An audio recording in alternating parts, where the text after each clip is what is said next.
దగాపడిన తెలంగాణ కోసం BRS party మరో వినూత్న పోరాటానికి సిద్ధమైంది. రాజకీయ చరిత్రలో అత్యంత అరుదైన అస్త్రంతో రేవంత్ మోసాన్ని చట్టసభల్లోనే ఎండగట్టనుంది. 6 గ్యారంటీలు 420 హామీలతో ప్రజలను వంచిన రేవంత్ ప్రభుత్వంపై ప్రైవేటు బిల్లు అస్త్రాన్ని ఎక్కుపెట్టనుంది.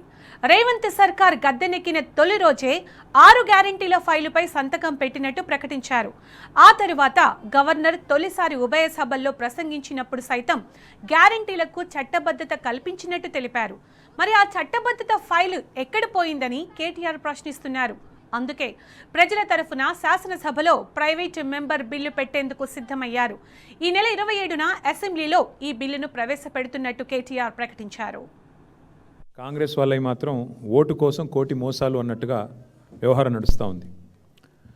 ప్రజల నుంచి ఒక ఓటు రాబట్టడానికి 6 గ్యారంటీలు, 13 డిక్లరేషన్లు, 420 హామీలు అడ్డగోలుగా ఇచ్చిన కాంగ్రెస్ పార్టీ వల వేసి ఓట్లు పట్టి ఓట్లు కొల్లగొట్టి మరి గ్యారంటీల గారడి చేసి టోకున మొత్తం 4 కోట్ల మందికి టోపీ పెట్టారు.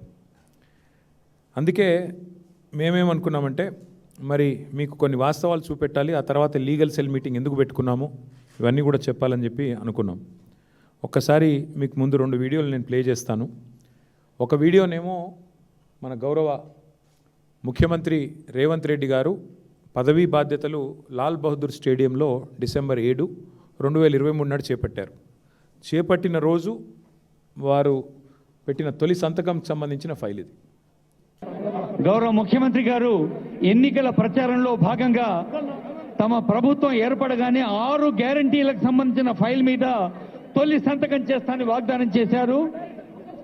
ఈ 6 గ్యారంటీల అమలుకు సంబంధించి అభయాస్త్ర చట్టానికి మార్గాన్ని సుగమం చేస్తూ ఇప్పుడు తొలి ఫైల్ పై సంతకం చేస్తారు. I request officers concern to bring the file. ఇక రెండవది, కరెక్ట్గా వారం రోజుల తర్వాత గవర్నర్ గారు ఉభయ సభలను ఉద్దేశించి ఆనాటి రాష్ట్ర గవర్నర్ తమిళిసై సౌందరరాజన్ గారు ఉభయ సభలను ఉద్దేశించి చేసిన ప్రసంగం ఇదే విషయానికి సంబంధించి ఇప్పుడు మీరు వింటారు.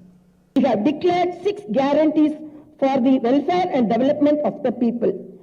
In time, with promises made, Chief Minister Shri Revanth Reddy Garu signed the file giving legal sanctity to the 6 guarantees soon after his swearing in. This proved the commitment and dedication of our government.